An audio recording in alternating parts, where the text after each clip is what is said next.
relação a isso. Filipenses capítulo 2, versículo 1 a 11.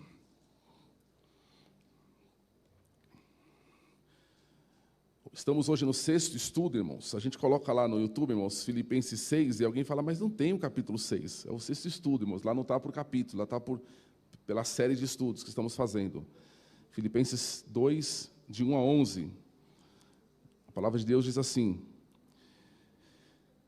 se por estarmos em Cristo, nós temos alguma motivação, alguma exortação de amor, alguma comunhão no Espírito, alguma profunda afeição e compaixão, completem a minha alegria, tendo o mesmo modo de pensar, o mesmo amor, um só Espírito e uma só atitude. 3 diz assim: nada façam por ambição egoísta ou por vaidade, mas humildemente considerem os outros superiores a si mesmos. Cada um cuide não somente dos seus interesses, mas também dos interesses dos outros. Seja uma atitude de vocês a mesma de Cristo Jesus, que, embora sendo Deus, não considerou que o ser igual a Deus era algo a que devia apegar-se, mas esvaziou-se a si mesmo, vindo a ser servo, tornando-se semelhante aos homens. E sendo encontrado em forma humana, humilhou-se a si mesmo e foi obediente até a morte, e morte de cruz. Por isso Deus o exaltou soberanamente, ou à mais alta posição. E lhe deu um nome que está acima de todo nome, para que ao nome de Jesus se dobre todo o joelho nos céus, na terra e debaixo da terra, e toda língua confesse que Jesus Cristo é o Senhor, para a glória de Deus Pai. Amém. Eu faço questão de sempre repetir, irmãos, que isso foi escrito por alguém que estava preso. Paulo, acho que escreveu isso daqui falando em línguas, né, quase que no arrebatamento. Ele escreve quase que uma poesia aqui em relação ao Senhor Jesus. Paulo, irmãos, ele tinha recebido as informações da igreja, como nós já falamos, e uma delas, irmãos, preocupou Paulo. Havia uma preocupação no coração de Paulo em relação àquela igreja, porque estava vendo no meio daquele povo, irmãos, uma certa divisão, um certo orgulho. E mais para frente, ele vai falar sobre esse problema, inclusive citando nomes de pessoas que deveriam sentir a mesma coisa. 2 irmãs que tinham lá que estavam brigando. Então, irmãos, daqui para frente, Paulo vai voltar a este assunto algumas vezes. O assunto da divisão, o assunto do orgulho, né? O assunto da facção, o assunto da panelinha. Hoje não temos isso, irmãos. É para a gente entender que, historicamente, lá atrás, isso havia lá em Filipenses. Isso ficou lá atrás, acabou, né? Mas é só para a gente conhecer um pouco da história, ok? Hoje não existe isso na igreja. Mas em Filipos havia naquela época. Irmãos, e Paulo, para falar deste assunto, para apresentar o remédio, o antídoto, né? a palavra, para dar ali uma injeção na igreja, para alguns uma vacina, para outros um remédio, Paulo vai apresentar um argumento muito interessante. Ele vai dizer o seguinte: na verdade, irmão, a Bíblia está cheia de aparentes contradições. A Bíblia está cheia de aparentes contradições. Na Bíblia, para você viver, você tem que morrer. Para você ganhar, você tem que perder. Para subir, descer.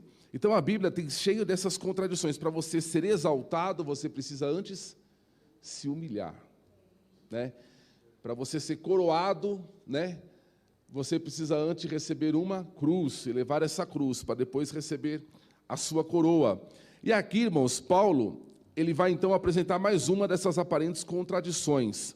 Paulo então vai falar sobre a humildade. Essa é a palavra que Paulo usa aqui para essa igreja, né? Humildade, irmãos, é uma daquelas coisas, é uma daquelas palavras que, se você acha que tem, você não tem. Não é verdade? Quem é humilde não sabe que é humilde, sabia? Porque quem se acha humilde não é humilde. A pessoa que bate no peito fala assim: eu sou a pessoa mais humilde do mundo. A humildade passou dela longe. Então, humildade, irmãos, é aquele tipo de coisa que quem tem não sabe. E quem pensa que tem, não tem, né? Tem essa contradição na humildade aí. Então, se você até hoje se achava humilde, eu quero te dizer que você não é, viu? E é este argumento que Paulo vai usar, irmãos, da humildade. Nós falamos lá, irmãos, no vídeo que pediram para a gente fazer, que os gregos e os romanos consideravam a humildade, irmãos, como um sentimento de fraqueza, de fracasso, de covardia. A humildade para os gregos era uma atitude de alguém, irmãos, que desistiu de lutar, alguém que desistiu de provar o seu valor. Então, para eles, se você fosse uma pessoa que tivesse esse sentimento de humildade, de se colocar abaixo, você não presta. Tá descartado, está desprezível. Esse sentimento, embora ele já houvesse, irmãos, essa palavra humildade, a palavra grega que Paulo usa aqui é uma palavra grande, ela surgiu quando a igreja nasceu. Inclusive, irmãos, há quem acredite que foi Paulo que inventou essa palavra, não existia. Paulo inventou uma palavra. Porque nenhum historiador da época, ou antes de Paulo, usou. A gente não acha nos escritos antigos, nos escritos anteriores a Paulo, você não acha essa palavra. Então, alguns concluem que Paulo que inventou essa palavra. Não existia. Embora, volto a dizer, havia um sentimento já, mas Paulo, ele cunhou, né? Ele cunhou, então, o termo, a palavra. Portanto, irmãos, humildade é um termo cristão. É um termo que veio junto com a igreja. Uma virtude, por quê, irmãos? Porque humildade é uma virtude, irmãos, de quem sabe quem era, né? De quem sabe para onde estava destinado, e de quem sabe o que é hoje. Irmãos, é impossível, irmãos, alguém ser cristão de verdade e não ser humilde. Porque quanto a gente, e Paulo vai dizer o seguinte, porque Deus sabe como nos manter humilde. Ele vai dizer assim, ó, quando eu quis me orgulhar, por causa da excelência das revelações que eu tive, eu fui levado ao terceiro céu. Eu vi coisas que ao homem não é lícito falar. E quando eu quis me engrandecer, ficar um pouco, cheio por causa disso, o que Deus fez? Mandou um espinho na carne. Então Deus sabe controlar o crente, irmãos. Se você quiser se exaltar, Deus vai lá e manda uma luta. Deus vai lá e manda uma prova. Fala, vou apertar o camarada. Deus vai lá e tira aquilo que a gente gosta. Deus vai lá e tira aquilo que a gente acha que nos faz grande e nos faz ser pequenos. Então, irmãos, esse caminho é estreito demais. Não dá para ninguém andar igual um pavão, não é verdade? Deus vai lá e poda. A gente quer crescer asa, quer ficar todo... Deus vai lá e corta. Então, esse negócio é para crente, irmãos. Ser humilde é coisa para crente. E Paulo, então, ele estava demonstrando aos irmãos a necessidade daqueles irmãos esvaziarem os seus egos, né? Para que eles pudessem, então, viver em unidade. Veja só. Quando o orgulho entrava naquela igreja, irmãos, estava entrando naquela igreja, estava trazendo consigo uma outra coisa, que era a questão da divisão. Onde há orgulho, há a divisão. Será que é possível, irmãos, haver divisão na terra, haver unidade na terra? A gente unir todas as pessoas, será que é possível, irmãos,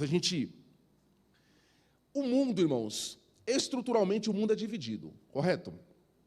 Entre ricos de um lado, pobre do outro, em alguns lugares negros de um lado, brancos do outro, divisões políticas, divisões sociais, divisões religiosas, tem tudo quanto é tipo de divisão, irmãos.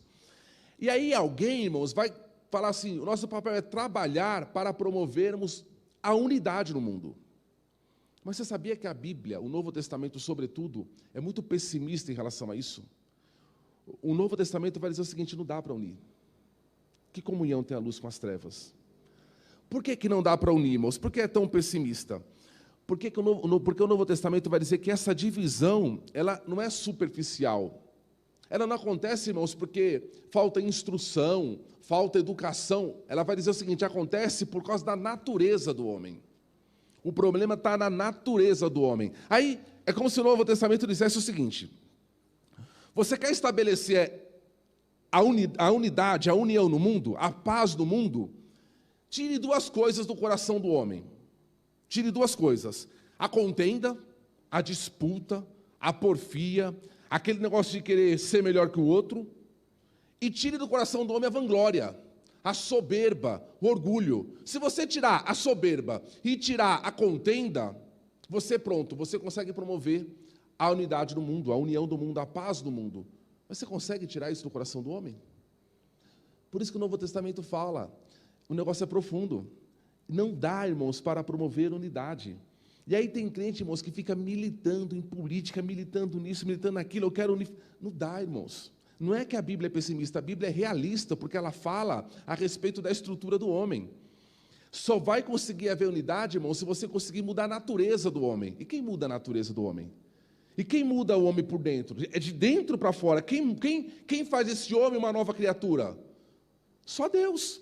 É só o Evangelho. Então, tanto é, irmãos, que essa mensagem que Paulo fala, Paulo não estava interessado em causar uma união no Império Romano. Paulo não estava interessado em causar uma união ali na Ásia Menor, ou ali na Grécia, ou onde quer que seja, em Roma. Não.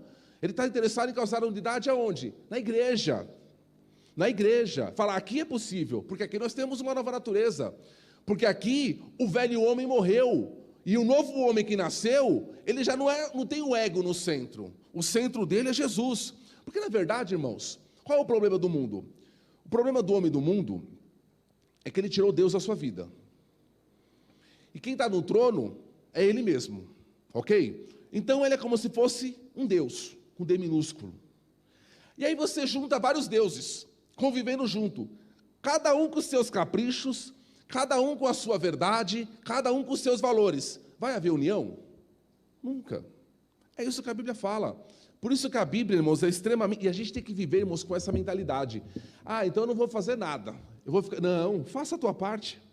Pregue o Evangelho. Tente mudar a natureza do homem através da regeneração. Pregue o Evangelho e o Espírito Santo faz a obra. Esse é o nosso papel. Agora, vivermos achando que nós vamos causar uma grande unidade. Até porque, irmãos... Quando Paulo fala da unidade biblicamente, ele vai provar o seguinte, que essa unidade ela tem um fundamento. E qual é o fundamento dessa unidade da igreja? É a verdade. Por que é possível a igreja viver unida? Porque a igreja tem uma verdade, ok? Nós cremos na mesma coisa. E essa verdade, esse propósito, é isso que Paulo vai falar aqui, este mesmo amor, este mesmo pensar, modo de pensar, nos une. Porque nós cremos no Evangelho. Agora, para quem não crê, para quem não teve a sua natureza transformada, irmãos, não existe. Não existe. Como que você vai dizer, irmãos, para homens espiritualmente mortos, que eles devem se sujeitar a Deus? Porque a humildade, na Bíblia, ela está atrelada à humilhação, à obediência, à sujeição. A sujeição é se colocar debaixo. Tiago vai dizer o seguinte, ó, sujeitai-vos a Deus. Resistir ao diabo, e ele fugirá de vós. Esse sujeitar-se a Deus que Tiago fala, é como se fala assim, fique debaixo dele, abrigue-se na mão dele, ok? Sujeite-se a ele, aconteça o que acontecer, não saia debaixo do caminho dele, da vontade dele, do propósito dele na tua vida, fique aí, suporte, resista, e o diabo vai fugir de você. Então é isso, irmãos, que a Bíblia está falando aqui. E esse sujeitar-se a Deus, portanto a humildade, irmãos, ela está condicionada à questão da obediência. Nós temos uma só verdade, nós temos um só Senhor, recebemos a mesma natureza, o velho homem morreu, agora o centro da nossa vida já não é mais o que os deuses, chamados homens lá do mundo, o que está no centro da vida deles? Os meus direitos, a minha posição, a minha liberdade, não é verdade? As minhas verdades, o meu ego, as minhas competências. E nós? É Jesus. Ah, mas e os meus direitos? Eu abro mão. E abro mão mesmo, irmãos. Eu abro mão mesmo por causa do Evangelho. E a minha vontade? E não importa. Você entende isso? O que comanda a gente, mas é verdade que temos vontade, temos sentimentos, temos direitos também, mas o que comanda, irmãos, é Cristo. O centro é em torno de uma pessoa, é em torno de Jesus. Então, irmãos, essa humildade cristã, ela começa com essa sujeição a Deus, com essa humilhação. Pensa só, irmãos, como é que é uma prerrogativa do cristão ele ser humilde. Porque, veja só, vamos supor que você vai fazer uma entrevista de emprego. Aí chega lá, a pessoa que vai te entrevistar fala o seguinte, bom dia, me fale um pouco sobre você. E aí você chega e fala o seguinte, eu sou um miserável. A corrupção de Adão está em mim. Eu sou o pior dos homens. Eu sou corrupto, eu sou mau, os meus pensamentos são maus, o meu coração é mau. Eu sou uma pessoa... Você vai arrumar emprego aonde? Agora pense o contrário. Uma pessoa chegar na igreja e falar, pastor, Eu quero congregar com vocês aqui. É o seguinte, eu sou uma pessoa boa, talentosa, inteligente, criativa.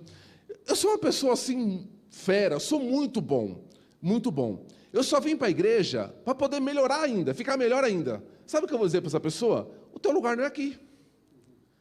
O teu lugar não é aqui. Porque aqui é o lugar dos miseráveis, dos corruptos, dos maus, dos caídos.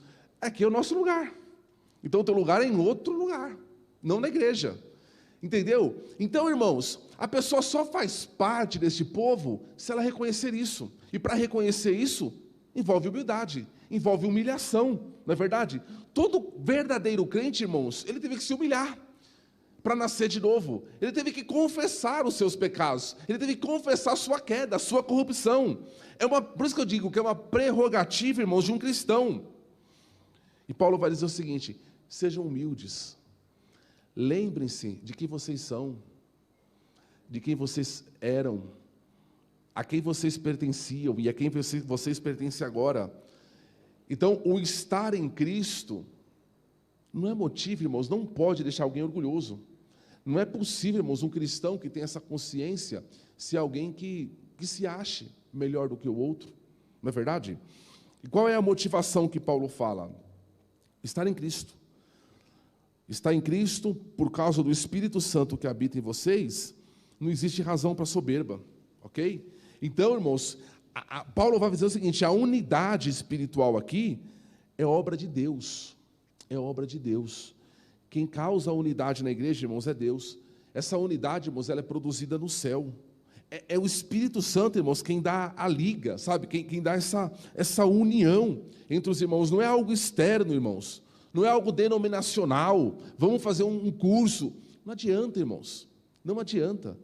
É fruto de pessoas regeneradas. É fruto de pessoas que são templo do Espírito Santo. É fruto de pessoas que creem na salvação em Jesus. A unidade é fruto. Você entende isso? Então, e os irmãos vão perceber que Paulo vai bater muito nessa tecla ainda, né? De que é preciso ter humildade, é preciso se sujeitar ao senhorio de Jesus Cristo, ok? E aí veja só, Paulo diz assim, ó: considerem os outros superiores a si mesmos, e cada um não cuide somente dos seus interesses, mas também dos interesses dos outros. Isso é loucura, né, irmãos? Você considerar os outros. Aí alguém diz assim: mas será que a Bíblia nos ensina a ter um complexo de inferioridade? Será que é complexo de inferioridade, irmão? Você se sentir um lixo e vou morrer, e não vou mais me cuidar, não vou fazer mais nada? É nada disso, irmãos. O lema lá fora é: o mundo é dos espertos, não é verdade? Mas essa humildade que Cristo fala aqui, que Paulo fala aqui, irmãos, Paulo vai dizer o seguinte: sujeitem-se a Ele e saibam de uma coisa: a tua humildade, ela é vista pelo Senhor e ela tem uma recompensa. Você entende? Ela não é tolice, ela não é burrice, ela não é babaquice, ela não é complexo de inferioridade, é fé, é seguir os passos dele, é viver como ele andou, como ele viveu, andar como ele andou. A humildade que Paulo fala aqui é você olhar para o próximo com honra, sabe? Sabendo que entre você e ele, que mérito há teu em relação a ele? O que te faz melhor do que ele? Zero, nada. E Paulo vai dizer o seguinte: completai a minha alegria, né? Vivendo nessa união. Quando eu falei, irmãos, que a gente tem que reconhecer e nos humilhar, é cumprir, irmãos, a primeira bem-aventurança, lá do Sermão do Monte: bem-aventurados os pobres de espírito, ou seja, alguém que declarou falência, né? Alguém que sabe que aquele sentimento, irmãos, de nulidade, sabe? Aquele sentimento porque o Evangelho, irmãos, ele não promove ninguém. O Evangelho, a princípio, ele condena a gente. A gente sempre fala isso: o Evangelho primeiro te condena, para depois te salvar. Primeiro ele te humilha, para depois te exaltar. Primeiro ele te mata, para depois ele te dá vida. Então Paulo vai dizer: ninguém é promovido por causa disso. Pelo contrário, fique humilde. Mostre que você nasceu de novo, mostre essa natureza diferente lá de fora, através da tua humildade. Ou seja, não é babaquice, mas o fato de você servir, Deus está vendo. O fato de você, às vezes, abrir mão dos teus direitos, mas é direito, está na lei, mas abra mão. Está lá, o dinheiro é meu, a causa é minha, não sei o quê, eu fui injustiçado. Se Deus mandou abrir mão, abra mão. Eu não estou dizendo, irmãos, que o cliente não pode recorrer à justiça, nada disso. Está aí para todos. Podemos, somos cidadãos também. Mas eu digo assim, às vezes Deus coloca, irmãos, para cessar uma contenda de você perder. Mas me obrigou a andar 1 milha. O que a Bíblia fala? Vá 2. E a bênção, o pastor Maurílio sempre dizia disso, a bênção não está na primeira, porque a primeira você foi obrigado. A bênção está na segunda, que você fez sem obrigação. Você fez voluntariamente. É isso, irmãos. Essa humildade que Paulo fala aqui. Entende? Porque, irmãos, Deus prova a gente tanto, não prova? Deus manda cada luta. Né, irmãos?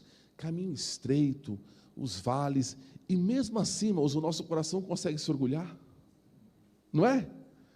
Mesmo assim a gente consegue se achar na última bolacha do pacote, né? Se achar tão bom, mesmo com todas as lutas que Deus nos manda.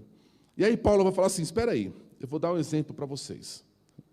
Eu vou falar de alguém que é eterno, que habitava lá no céu em toda a glória e desceu. E aí o texto começa no céu, falando da descida de Jesus, e volta para o céu. E Paulo vai dizer assim, ó, depois de eu fazer esse difícil pedido para vocês, que vocês sejam humildes, que vocês considerem os outros superiores a vocês mesmos, eu vou dar um exemplo para vocês. Tem de vós o mesmo sentimento que houve nele, em Cristo Jesus.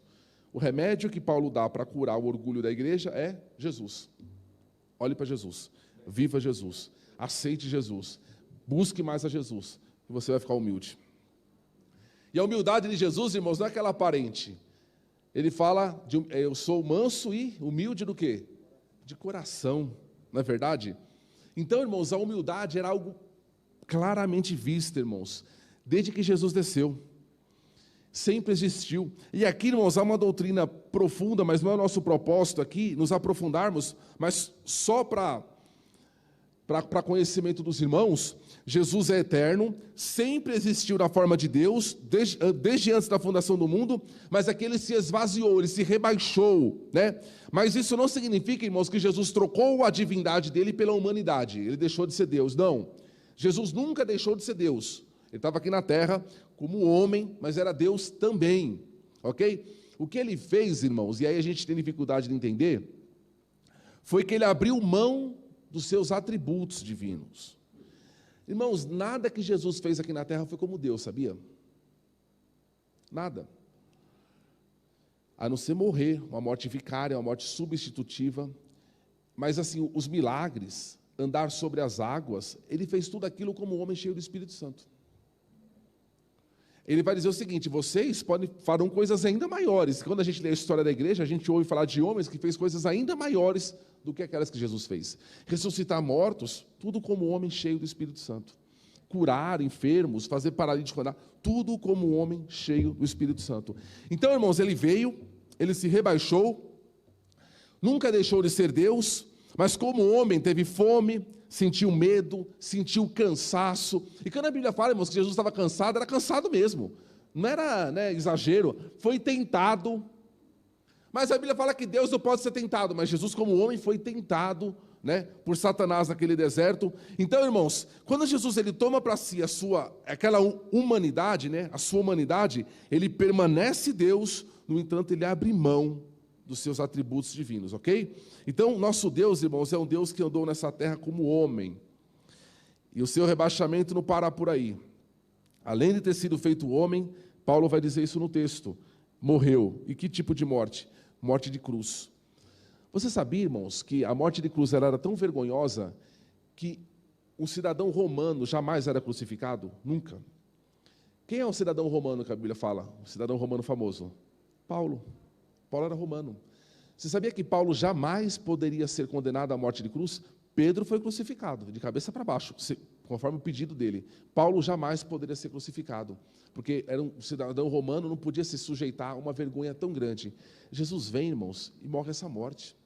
Morte de cruz, morte humilhante. Já pensou, irmãos, ficou nu, cuspiram nele. Irmãos, bastava uma ordem dele. descia o céu inteiro.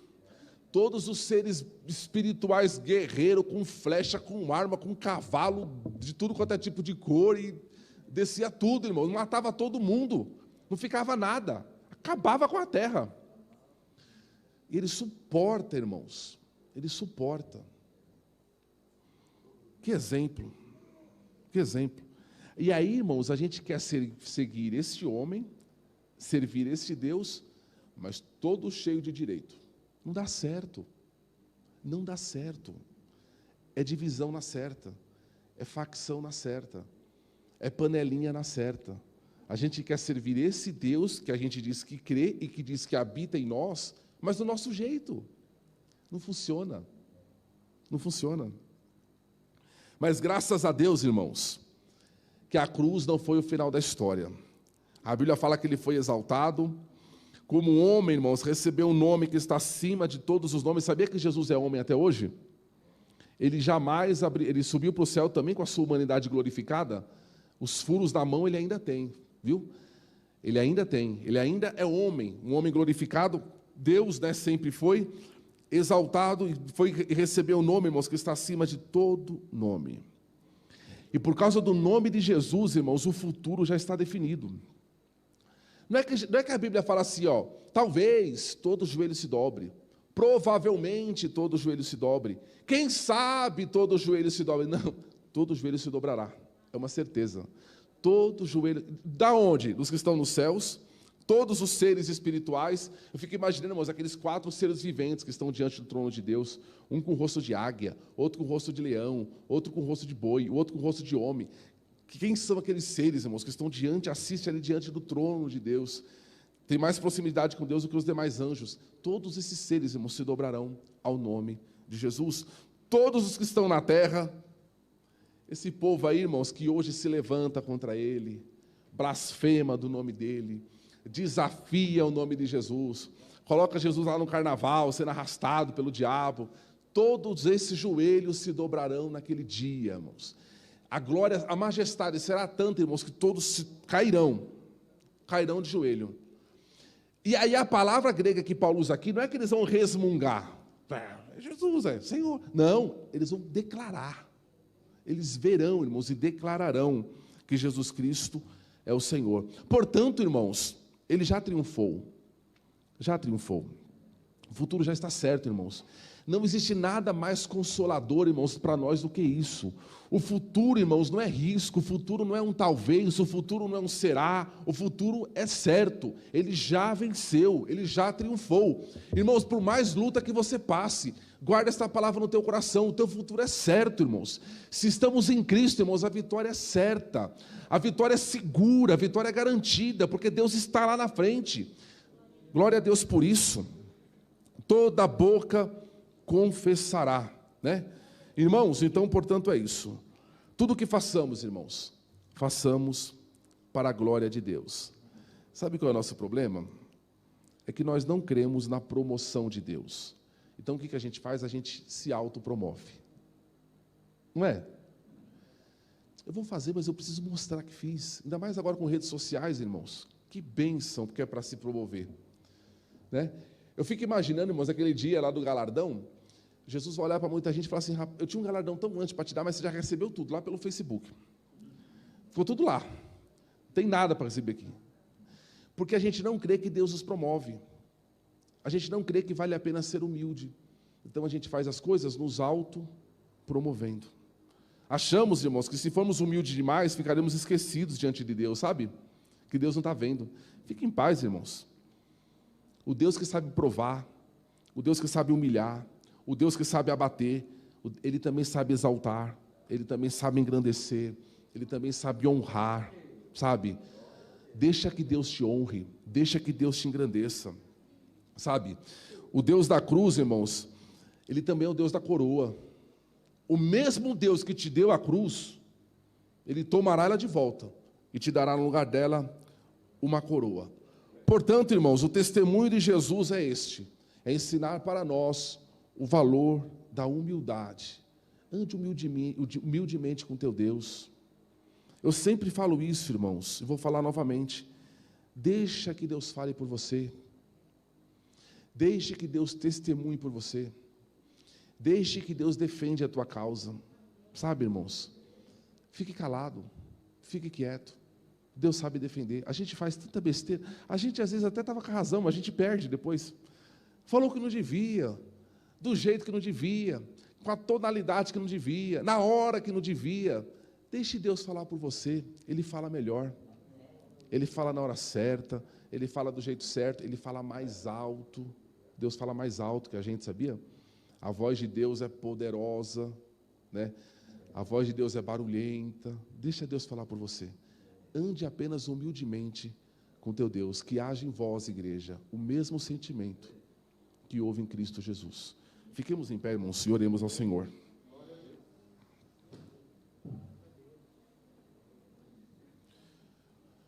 Irmão Kleber, vem aqui orar por nós, irmão Kleber.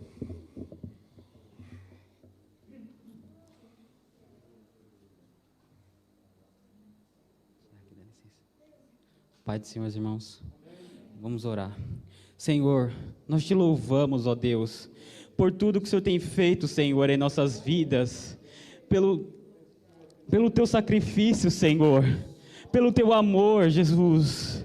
Ó Senhor, que possamos ser humildes como o Senhor, assim como o Senhor foi, Senhor, assim como o Senhor é, Deus. Ó Jesus, sem ti não somos nada, Senhor. Deus, somos tão dependentes de ti, Senhor. Senhor, estamos em tuas mãos, Senhor. Confirma, Senhor. Ó Jesus, da tua graça, Senhor, seja conosco, Senhor, em nome de Jesus, ó Deus. Nós te louvamos, ó Deus. Em nome de Jesus, amém, Senhor. Amém. Erga suas mãos. Que a graça do nosso Senhor Jesus Cristo, o grande amor de Deus, a comunhão e as consolações do Espírito Santo sejam com todos e todos digam amém. Deus abençoe, irmãos, em nome de Jesus.